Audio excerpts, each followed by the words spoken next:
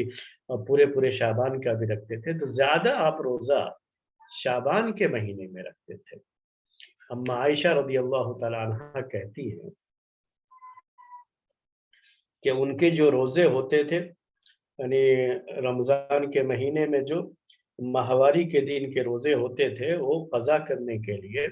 وہ شعبان کے مہینے میں قضا کرتی تھی، کیونکہ اس مہینے میں پیارے نبی صلی اللہ علیہ وسلم بڑی کثرت سے روزہ رکھتے تھے، بلکہ کہتی ہیں کہ کبھی کبھی اکثر جو ہے آپ یعنی اس شعبان کے مہینے کا روزہ رکھتے تھے، کبھی کبھی تو پورے مہینے کا بھی روزہ رکھ لیتے، اس طرح سے آپ کرتے تھے۔ لیکن ایک حدیث آتی ہے کہ رمضان کے مہینے کے علاوہ آپ نے کسی مہینے کا مکمل روزہ نہیں رکھا، تو اس میں جو ہے شعبان کے مہینے کو بھی شامل کیا جاتا ہے، اس لیے یہ کہا جاتا ہے کہ یہ اکثر جو ہے یعنی مان لیجیے 25-26 ڈیز تک جو ہے آپ نے اس میں روزہ رکھا، تو یہ شعبان کے مہینے کے لیے ہے۔ محرم کے مہینے کے لیے، محرم کے مہینے کی جو بات آئی ہے روزے کے تعلق سے وہ بات بتا دوں، وہ حدیث ہے کہ افضل الصلاۃ بعد الفریضۃ قیام اللیل، وہ حدیث یہ ہے ان الفاظ میں کہ افضل نماز فرض نمازوں کے بعد رات کی نماز ہے، قیام لیل ہے۔ وَأَفْضَلُ الصِّيَامِ بَعْدَ رَمَضَانَ صَوْمُ شَهْرِ اللَّهِ الْمُحَرَّمِ، اور افضل روزہ رمضان کے روزے کے بعد، رمضان کا روزہ فرض ہے، اس لیے اب اس فرض روزے کے بعد جو نفلی روزے ہیں ان میں افضل روزہ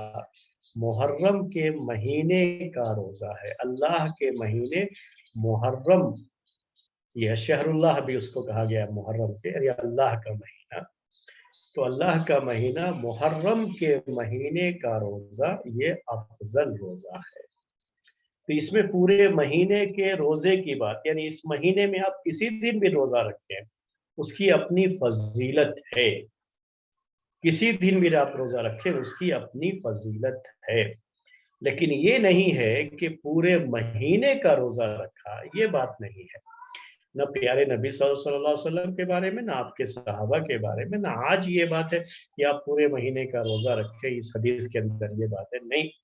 بلکہ یہ ہے کہ اس مہینے میں جو آپ روزہ رکھیں گے وہ روزہ دوسرے مہینوں میں جو آپ نفل روزہ رکھتے ہیں اس کے مقابلے میں یہ افضل روزہ ہے۔ اس حدیث کا مطلب یہ ہے۔ اب ایک تیسرا سوال جو آتا ہے وہ یہ ہے، ہو سکتا ہے کہ آپ کے ذہن میں ہو کہ عاشورہ کے روزے کے بارے میں فضیلت میں یہ بیان کیا گیا ہے کہ 1 سال کے گناہ معاف ہوتے ہیں، جبکہ یوم عرفہ کے روزے کے بارے میں تو یہ ہے کہ 2 سال کے گناہ معاف ہوتے ہیں۔ تو اس سے تو یہ پتہ چلتا ہے کہ یوم عرفہ کا روزہ یہ زیادہ فضیلت والا ہے کس دن کے روزے کے مقابلے میں؟ یوم عاشورہ کے روزے کے مقابلے میں۔ سمجھ میں آ گیا یہ سوال آپ کو؟ ہاں، سوال سمجھ میں آیا آپ کو؟ یہ شاید سوال یہ بھی ہو۔ جی شیخ، اگلا سوال یہی تھا شیخ۔ ہاں یہی نہ ہے تو یہ جو ہے ایک سوال آئے گا ذہن میں کہ جو ہے عاشورہ کے روزے کے بارے میں تو یہ بات ہے کہ یہ صرف 1 سال کے گناہ کی بات ہے کہ اس کے لیے کفارہ ہے، اور یوم عرفہ کے روزے میں 2 سال کی بات ہے۔ تو اس سے تو یہ پتہ چلتا ہے کہ یوم عرفہ کا روزہ افضل ہے یوم عاشورہ کے مقابلے میں،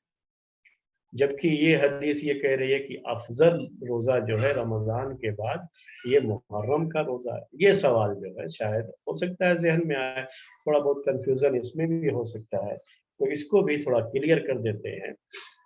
یہاں 2 چیزوں کو سامنے رکھیے گا۔ جس حدیث میں فضیلت آئی ہے کہ رمضان کے مہینے کے بعد افضل روزہ وہ محرم کا روزہ، اس میں عاشورہ کی بات نہیں آئی، وہ محرم کے مہینے کے روزے کی بات آئی۔ یعنی محرم میں کسی دن بھی آپ روزہ رکھیں تو کسی اور مہینے میں کسی دن روزہ رکھتے ہیں، عام دنوں کی بات ہے، اس میں یوم عرفہ یا شوال کے 6 روزے وہ سب داخل نہیں ہے اس میں، وہ ذہن میں رکھیے گا۔ کسی بھی دن کہیں کسی بھی وقت آپ کوئی نفلی روزہ رکھتے ہیں کسی دوسرے مہینے میں، یہ جو سنت روزے ثابت ہے نا، جو جن کے بارے میں فضیلت آئی ہے، وہ اس میں داخل نہیں ہے اصل۔ تو اس کے مقابلے میں محرم کے مہینے میں اگر آپ روزہ رکھے ہیں تو اس کی فضیلت زیادہ ہوگی، دوسرے کتنی فضیلت ہے اس کا بیان نہیں۔ اب دوسرا مسئلہ اس میں کیا ہے؟ عاشورہ یعنی 10 محرم کا خاص طریقے سے روزہ رکھنا اور یوم عرفہ کا روزہ رکھنا، اب ان دونوں میں اگر آپ کمپیئر کریں گے تو یوم عرفہ کا روزہ یہ یوم عاشورہ کے مقابلے میں افضل ہے۔ یہ 2 دن کا کمپیئرنگ ہے، مہینے کا نہیں ہے یہ۔ اور وہ جو حدیث ہے اس میں مہینے کی بات ہے، وہ دن کی بات نہیں ہوتی۔ تو جب آپ یوم عاشورہ کو یوم عرفہ سے کمپیئر کریں گے، یہاں جو ہے دونوں کا موازنہ کریں گے، تو اس میں یوم عرفہ کا روزہ یوم عاشورہ سے افضل ہے، کیونکہ اس میں 2 سال کے گناہ معاف ہوتے ہیں، پچھلے سال کے اور اگلے سال کے۔ اس کے بارے میں امام ابن قیم رحمۃ اللہ علیہ نے لکھا ہے، یہ فضیلت یعنی اپنی طرف سے وہ بات انہوں نے ذکر کی، حدیث میں نہیں ہے وہ۔ یہ سوال آتا ہے کہ کیوں آخر اس دن کا روزہ افضل ہے یوم عاشورہ کے مقابلے، کہ یوم عاشورہ کا روزہ جس مناسبت سے اس کی فضیلت آئی ہے وہ مناسبت ہے موسیٰ علیہ السلام کو اللہ تبارک و تعالی نے جو نجات دی ہے، نجات دی ہے کس کے؟ فرعون کے ظلم سے بنی اسرائیل کو جو نجات دی ہے، اس میں شکر کے طور پر موسیٰ علیہ السلام نے جو روزہ رکھا، تو مزید میں نے کہا اس کی تاکید کی گئی اس کے بعد روزہ رکھنے کی، تو یہ چیز موسیٰ علیہ السلام کی تاریخ سے جڑی ہے، جبکہ یوم عرفہ یہ ہمارے پیارے نبی صلی اللہ علیہ وسلم کی تاریخ سے جڑی ہوئی چیز ہے، اور اسی لحاظ سے یوم عرفہ کے روزے کو اس سے بھی زیادہ اہمیت دی گئی۔ اور یوم عرفہ چونکہ عرفہ کا وہ دن بڑا ہی فضیلت والا دن ہوتا ہے، جس دن حاجی لوگ عرفہ کے میدان میں اکٹھا ہوتے ہیں اور اللہ تعالیٰ کی رحمت اس وقت بہت جوش میں ہوتی ہے، تو اس دن کی فضیلت ہے، اس دن بہت سی چیزیں اکٹھا ہو جاتی ہیں۔ تو اس دن کے روزے کی اہمیت عاشورہ کے روزے سے زیادہ ہے. لیکن یہ جو بات کہی گئی ہے کہ رمضان کے بعد محرم کے مہینے کے روزے کی، تو یہ عاشورہ اور یہ یوم عرفہ سے اس کا تعلق نہیں. یہ اس کے علاوہ کسی بھی دن آپ روزہ رکھیں محرم کے مہینے میں، پورے محرم میں، تو کسی اور دن کسی اور مہینے میں آپ جو روزہ رکھتے ہیں اس کے مقابلے میں یہ افضل روزہ ہوگا. لیکن کتنا افضل ہے اس کی فضیلت نہیں بیان کی گئی. ہاں، یوم عاشورہ اور یوم عرفہ کا خاص روزہ، اس کی فضیلت بیان کی گئی ہے، اور دونوں کی فضیلت کے لحاظ سے یوم عرفہ کا روزہ یوم عاشورہ سے افضل ہے. آیا سمجھ میں آپ کو یہ؟ جی جزاک اللہ خیر شیخ. جی یہ مسئلہ تھا آپ کا. اب جو ہے ہم اپنی طرف واپس آ جائیں. جی شیخ.